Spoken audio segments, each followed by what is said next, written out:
Collectorate VC హాల్లో సోమవారం revenue సంబంధిత సమస్యల పరిష్కారానికి రెవెన్యూ క్లినిక్ అనే నూతన కార్యక్రమాన్ని ప్రారంభించిన joint collector K Mayur Ashok ప్రజల నుంచి రెవెన్యూ సమస్యలపై వినతులు స్వీకరిస్తున్న రెవెన్యూ డివిజనల్ అధికారులు, స్పెషల్ డిప్యూటీ కలెక్టర్లు, తహసీల్దార్లు.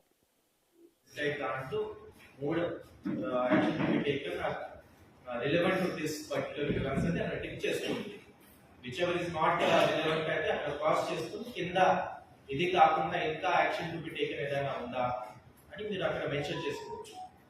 ఓకే, సో మెన్షన్ చేస్తూ ప్రాపర్ గా వెరిఫై చేసుకొని మీరు ఫీల్డ్ ఫంక్షన్స్ తో మాట్లాడి యాక్షన్ టు బి టేకెన్ రాయాలి. ఓకే, సో కాబట్టి అప్పుడు if any document are required you can verify the document from the petitioner. Then మన ఫీల్డ్ ఫంక్షన్స్ తో మాట్లాడి కూడా action to be taken is the most important.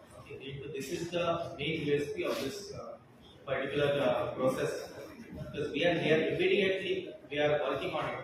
మీరు ఏదైతే పాత PGRS model after 10 days 15 days lodge చేస్తున్నారో ఇది ఇమ్మీడియట్ గా చేయాలి. What action to be taken?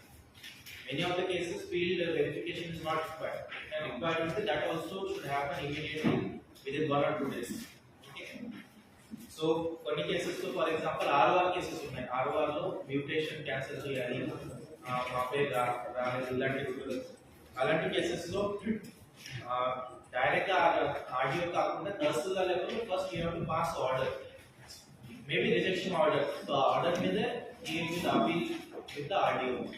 So అది ఆర్డర్ పాస్ అంటే ఆర్ఓఆర్ కేసెస్ మన ఓఆర్సిఎంఎస్ మోడల్ ఉంది. ఆ మోడల్ ఇమీడియట్ గా రిజిస్టర్ చేసుకుని డేట్ ఇచ్చేసి నోటీస్ ఇవ్వాలి. Okay, that you have to mention action to be taken లో ఈ ఫలానా డేట్ కి నోటీస్ ఇచ్చాము, అక్కడ హియరింగ్ చేసుకొని 2-3 వారాలు క్లోజ్ చేస్తాము. ఓకే, సో ఆ విధంగా ప్రతి దానికి ఇమీడియట్ గా యాక్షన్ తీసుకోవాలి. కొన్ని కేసెస్ లో మ్యూటేషన్ కి అప్లై చేయడానికి వీలు అవుతుంది. అది ఇమీడియట్ గా మనం ఇక్కడ టేబుల్ పెట్టుకున్నాం సైడ్ లో, ఇమీడియట్ గా అక్కడ కూర్చొని అతని ద్వారా మ్యూటేషన్ అప్లై చేయించాలి. కొన్ని కేసెస్ లో హౌస్ సైట్ కోసం వస్తున్నారు. 90 days ఏదైతే మనం హౌసింగ్ ఫర్ ఆల్ ఉంది, హౌస్ సైట్ కావాలి వస్తున్నారు. కొన్నిసార్లు దే ఆర్ గోయింగ్ టు సచివాలయం, అక్కడ రిజిస్టర్ చేయకపోతే ఇక్కడ వస్తున్నారు, లేదంటే కొంతమంది డైరెక్ట్ ఇక్కడ వస్తున్నారు.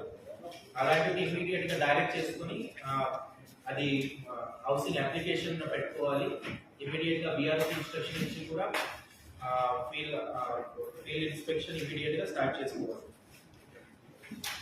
సో ఇలాంటి దెన్ 22A అని కొన్ని కేసెస్ వస్తాయి, 22A నుంచి రిమూవల్ చేయాలి. సో అలాంటి కేసులు ఇమీడియట్ గా మన రికార్డ్ ప్రకారం SFA లో ఏముంది, వెబ్లాండ్ ఎవరి పేరుతో ఉంది, భూమి ఉందా, జిరాయితీగా ఉందా, కొన్ని కేసెస్ లో సబ్ డివిజన్ అవసరం ఉంటుంది. సో ఇక్కడ మీరు 18 లో ఇది మెన్షన్ చేయాలి. What action, what is your plan of action to resolve the grievance. చాలా కోర్టు కేసెస్ వితౌట్ ఆర్డర్